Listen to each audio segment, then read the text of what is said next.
السلام علیکم ڈرسٹرز، کیسے ہیں آپ سب؟ امید کرتی ہوں سب خیر خیریت سے ہوں گے۔ ناول اسٹارٹ کرنے سے پہلے چینل کو سبسکرائب اور ویڈیو کو لائک کرنا مت بھولیے گا اور کمنٹ کر کے ضرور بتائیے گا کہ آج کا ایپیسوڈ آپ سب کو کیسا لگا۔ Let's start. Don't copy paste my novel for ever mine, writer Vanessa ڈول، ایپیسوڈ 13۔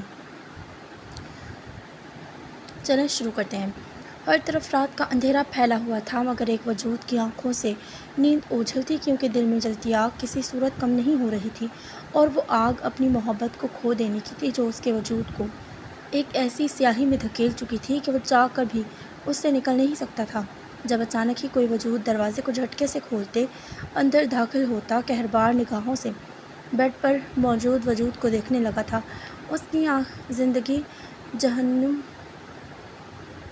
بنا دیا تھا۔ تم میری زندگی کو جہنم بنا کر کیسے سکون سے سو رہی ہو؟ وہ اس کے سر پر کھڑا سخت نفرت زدہ لہجے میں دہاڑا کہ اس کے ڈر سے وہ جو سونے کا ناٹک کر رہی تھی اب خوف سے لرزتی اٹھ بیٹھی تھی۔ میں نے کچھ نہیں کیا، میں صرف تم سے محبت کرتی۔ ابھی وہ اپنی صفائی میں مزید بولتی کہ آہان نے رکھ کر ایک زوردار تھپڑ اس کے نازک رخسار پر مارا تھا کہ سے سکتی وہ اوندھے منہ بیڈ پر گری تھی۔ محبت نہیں، ہوس تھی تمہیں مجھے پانے کی، اپنی ہوس کی آگ نے تمہیں مجبور کر دیا تھا وہ سب کرنے پر۔ وہ اس کی گردن دبوچے نفرت سے دہاڑا تو وہ کانپتی ڈر سے روتی نفی کرنے لگی۔ ایسا نہیں ہے، خدا کا واسطہ ہے، میری محبت کو ہوس نہ کہو۔ اس کے سامنے ہاتھ جوڑتی وہ بے بسی سے سکتی منمنائی، مگر مقابل قہقہ لگا کر ہنستا اسے مارنے کے در پر تھا۔ ہوس ہی تھی جو تمہیں آدھی رات میرے کمرے میں کھینچ لائی تھی، کیونکہ محبت ایسی نہیں ہوتی، اور تمہاری اس ہوس کی آگ کو آج میں اچھے سے مٹاؤں گا تاکہ تم بھی ساری زندگی ایسے ہی تڑپو جیسے میں تڑپتا ہوں۔ اور نفرت زدہ سے سخت لب و لہجے میں دہاڑتے اسے بیڈ پر دھکیل اس کے وجود پر جھکا تو وہ ہراساں ہو کر عریسہ اسے دیکھتی اپنا چہرہ موڑ گئی تو غصے سے آہان نے اس کے جبڑے کو دبوچے اس کے لبوں پر جھکا اور شدت سے اس کی سانسیں پینے لگا، جبکہ عریسہ اس کے اس طرح قریب آنے پر مچلنے لگی تھی، اور پھر اس کے مچلنے پر آہان نے دور ہوتے ایک گہری نظر اس کے وجود پر ڈالی تھی، جس سے وہ گہری سانسیں بھرتی اپنی جگہ سے اٹھ بیٹھی تھی۔ مگر پھر آہان کو شرٹ اتارتے دیکھ صحیح معنوں میں عریسہ کا رنگ پیلا پڑا تھا۔ آہان نہیں، تم غلط کر رہے ہو، پلیز ایسا نہیں کرو۔ گہری سانس بھرتی وہ بہت ہمت کر اس کی آنکھوں میں دیکھتی منت کرتے بولی تو سختی سے لب بھینچ آہان سر جھٹکتا بغیر اس کے رونے کی پرواہ کیے اس کے پاس ہوا۔ غلط کہاں ڈارلنگ، اب تو میں صحیح کر رہا ہوں، اور پھر تم بھی تو یہی چاہتی تھی، تو بس تمہاری خواہش پوری ہو رہی ہے۔ اب یہ رونے دھونے کا ناٹک چھوڑو اور میرے ساتھ انجوائے کرو۔ آہان سختی سے اس کے بالوں میں ہاتھ پھنساتے اس کے کان کے قریب جھکے سرگوشی سے بولا تو پل بھر کو عریسہ کو لگا جیسے وہ ہوش میں نہیں ہے، مگر پھر وہ اپنی سوچ جھٹک گئی، کیونکہ جو اس نے اس کے ساتھ کیا تھا اس کے بعد شاید اس کی یہی سزا تھی۔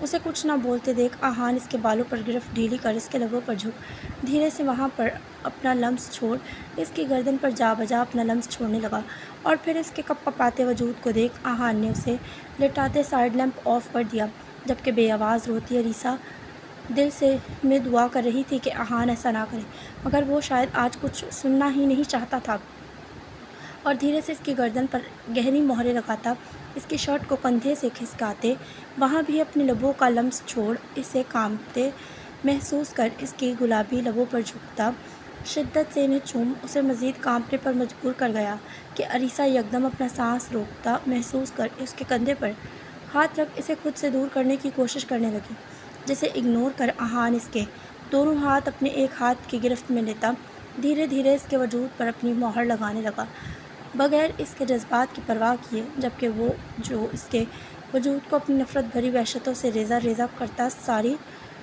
حدود پھلانگ گیا تھا۔ ہر لمحہ گزرنے کے ساتھ اس نازک جان میں اپنی ہی محبت پر پچھتاوا طاری ہونے لگا تھا، اور پھر وہ اپنے حواسوں میں نہیں رہی تھی، زندہ لاش ہو گئی تھی جس کی محبت نے اس سے اس کی خوشیاں چھین لی تھیں۔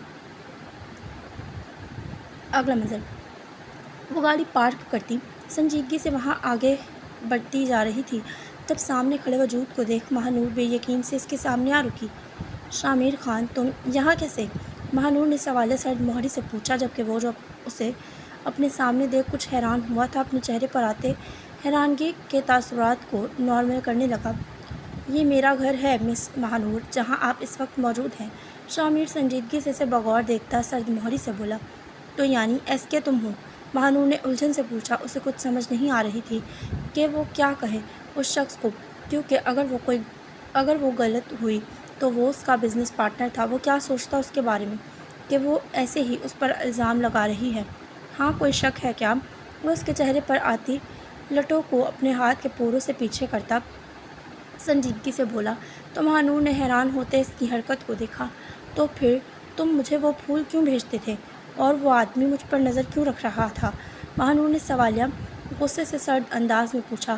وہ پھول تمہیں یہ یاد دلانے کے لیے بھیجتا تھا کہ تمہیں محسوس ہو سکے کہ کوئی تم سے کتنی محبت کرتا ہے اور تم کیا کرتی ہو، کس سے ملتی ہو، اس وجہ سے تم پر نظر رکھوائی تھی، مگر تم نے تو میرے آدمی کو ہی کڈنیپ کر لیا۔ وہ سنجیدگی سے اس کی آنکھوں میں دیکھتا اسے بتا رہا تھا، جبکہ مہانور بے ساختہ لڑکھڑائی تھی جس پر آگے بڑھتے شامیر نے اسے تھاما تھا۔ بھاڑ میں گئی تمہاری محبت، پاگل انسان! تم مجھے 1 مہینے سے پریشان کر رہے ہو اور میرے کمرے میں بھی آئے، ذرا شرم نہیں ہے کیا تم میں؟ اس کے ہاتھ اپنی کمر سے ہٹاتی مہانور اس کے کالر کو پکڑتے سختی سے چلائی تو شامیر کے چہرے کی نرمی پل میں سختی میں بدل گئی۔ زبان سنبھالو ماہی، میں نہیں چاہتا میں تم پر سختی کروں۔ غصے سے دانت پیستے اس کے ہاتھ اپنی گرفت میں لیتا وہ درست لہجے میں بولا تو بے ساختہ مہانور 2 قدم پیچھے ہو گئی۔ میں کیا سنبھالوں زبان؟ ہاں، تم نے مجھے کتنا پریشان کیا! وہ پھر سے غصے سے بولی تو اس کے بازو کو اپنی گرفت میں لیتے شامیر نے اسے اپنے قریب کیا۔ اوکے، جتنا پریشان کیا اس کے لیے سوری، پر تم اب دوبارہ مجھ سے اس لہجے میں بات مت کرنا۔ بہت نرمی سے اس کے رخسار کو سہلاتے شامیر نے اسے سمجھانا چاہا، مگر وہ غصے سے اس کا ہاتھ جھٹک گئی، پر وہ ضبط سے لمب کھینچ گیا تھا۔ تم مجھ سے دور رہو، بزنس پارٹنر ہو وہی رہو۔ اگر اب تم نے مزید کوئی ایسی حرکت کی جس سے میں پریشان ہوئی تو تمہارے ساتھ اچھا نہیں ہوگا۔ صاف لفظوں میں اسے وارننگ دیتی مہانور غصے سے دبے دبے لہجے میں بولتی وہاں سے دروازے کی طرف بڑھی تھی۔ بیبی، میں تمہاری کسی وارننگ سے نہیں ڈرتا اور دور رہنے کا ٹائم ختم ہو چکا ہے۔ اب تو میں بس ہر دن ہر لمحہ تمہارے مزید قریب آؤں گا۔ شامیر نے اسے باہر جاتے دیکھ سنجیدگی سے تیز آواز میں کہا تو باہر جاتی مہانور پل بھر کو رکی اور اس کے بعد سنتی وہاں سے چلی گئی، جبکہ وہ پیچھے غصے سے اس کی پشت کو گھور کر رہ گیا تھا۔ اگلا منظر، وہ کمرے میں انٹر ہوا تو سامنے ہی اسے بیڈ پر بیٹھے دیکھ بے یقینی سے اس کی طرف بڑھا۔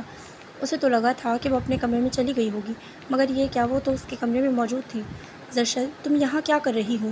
زشم نے اس کے سامنے کھڑے ہوتے آئی برو چکائے سوالیہ پوچھا تو وہ سر اٹھاتی اسے دیکھنے لگی۔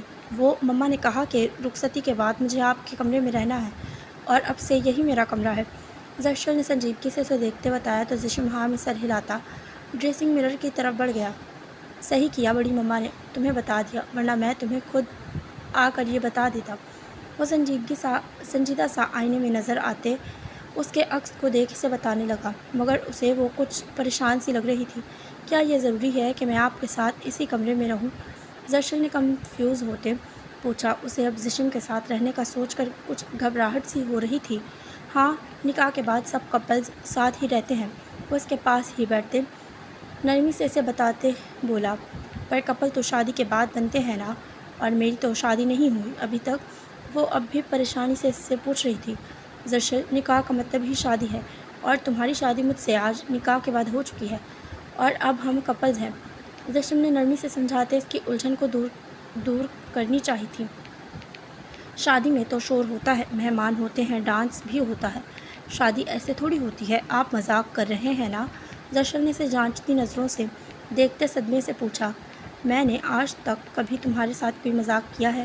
اس کی باتیں سن زشم سرد مہری سے آئی برو جھکاتے بولا تو وہ سر نفی میں ہلانے لگی، پر مجھے آپ کے ساتھ شادی نہیں کرنی تھی، مجھے تو میرے پرنس سے شادی کرنی تھی، زرشل روحان سے ہوتے انداز میں افسوس سے بولی تو اس کی بات پر زشم کی رگیں تن گئیں اور وہ اس کا بازو پکڑ اسے اپنے پاس کر گیا، جبکہ زرشل اس کے چہرے کے تاثرات پر گھبراہٹ سے اسے دیکھنے لگی تھی۔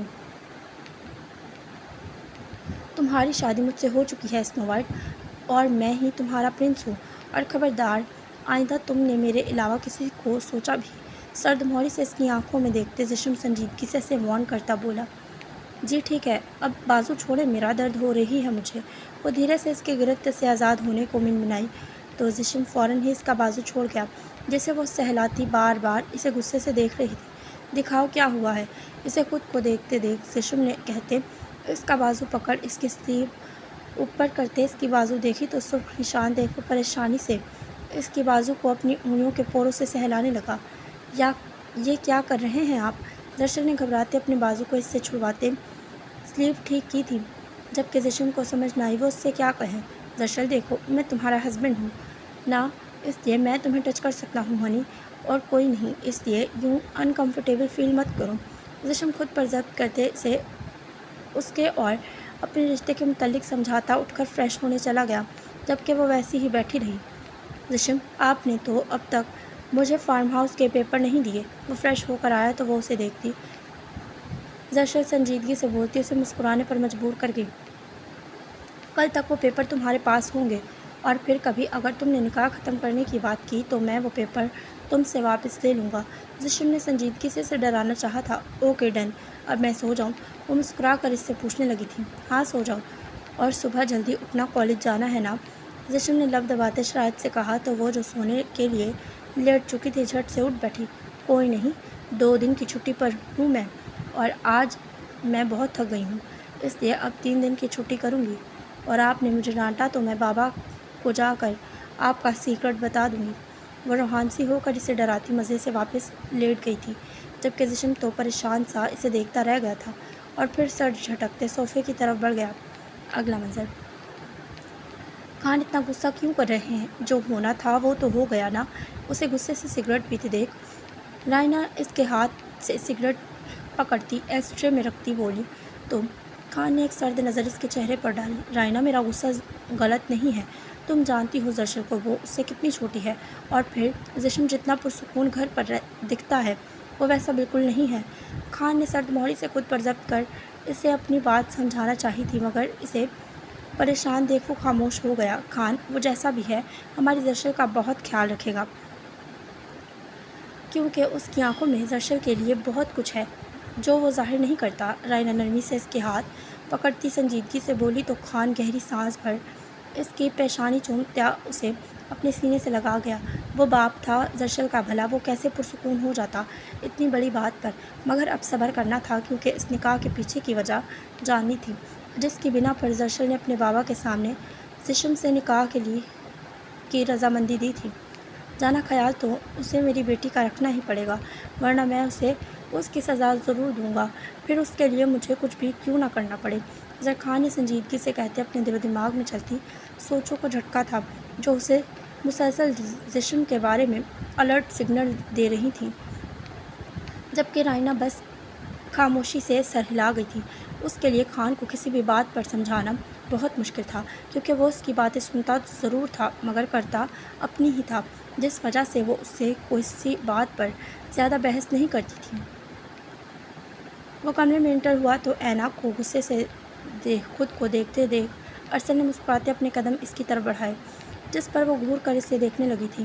اس عمر میں اگر ایسے دیکھو گی تو آنکھیں خراب ہو جائیں گی، ارسل نے اس کی آنکھوں میں دیکھ شرارت سے کہا۔ میری تو صرف آنکھیں خراب ہوں گی مگر جو تم دونوں باپ بیٹا کر رہے ہو نا اس سے ہمارے رشتے ضرور خراب ہو جائیں گے، اینا نے غصے سے سرد انداز میں کہا تو ارسل فوراً ہی سنجیدہ ہو گیا۔ نہیں ہوتے، تم بیکار میں زشم کا غصہ مجھ پر نکال رہی ہو، ارسل نے نرمی سے اس کے چہرے کو ہاتھوں کے پیالے میں لیتے منہ بناتے کہا۔ ارسل، یہ چھوٹی بات تھوڑی ہے کہ بغیر لڑکی کے گھر والوں سے پوچھے اس سے نکاح کر لو اور پھر اس کے ماں باپ کے سامنے کہو کہ مجھے رخصتی بھی ابھی چاہیے۔ اینا نے دھیمے سے اسے زشم کی آج کرنے والی حرکت یاد کرواتے کہا تو وہ لب بھینچ گیا کیونکہ اس کا سر پھرا بیٹا تو اپنی مرضی کر چکا تھا مگر اب اس کی سر پھری ماں اسے غلط سمجھ رہی تھی۔ دیکھو اینا، مجھے پتہ ہے اس نے غلط کیا ہے پر اب کیا کروں، اسے گھر سے نکالا تو وہ زرشل کو بھی اپنے ساتھ لے جائے گا اور تم جانتی ہو خان کو، وہ ایک دن بھی اپنی بیٹی کے بغیر نہیں رہتا تو وہ زشم کو اس سے الگ کرنے کے لیے کچھ بھی کر دے گا، اور میں سچ بتاؤں تو میں نہیں چاہتا کہ زشم مزید کوئی غلط قدم اٹھائے۔ ارسل نے سنجیدگی سے اسے ہر بات کا صحیح اور غلط پہلو دکھاتے کہا کیونکہ یہ تو سچ تھا کہ خان زرشل کی وجہ سے کسی دوسری جگہ میٹنگ کے لیے نہیں جاتا تھا، اور اگر کبھی مجبوری میں جانا بھی پڑتا تو وہ اسی دن جا کر واپس آ جاتا تھا تاکہ اس کی بیٹی کو اسے یاد نہ کرنا پڑے۔ ارسل، تمہیں زشن کی خبر رکھنی چاہیے کہ وہ کیا کرتا ہے آج کل، کیونکہ اس کا یہ نڈر انداز مجھے بہت کچھ سوچنے پر مجبور کرتا ہے۔ اینا نے پریشانی سے اسے اپنے اندر کے ڈر کا بتایا تو وہ سختی سے لب بھینچ گیا۔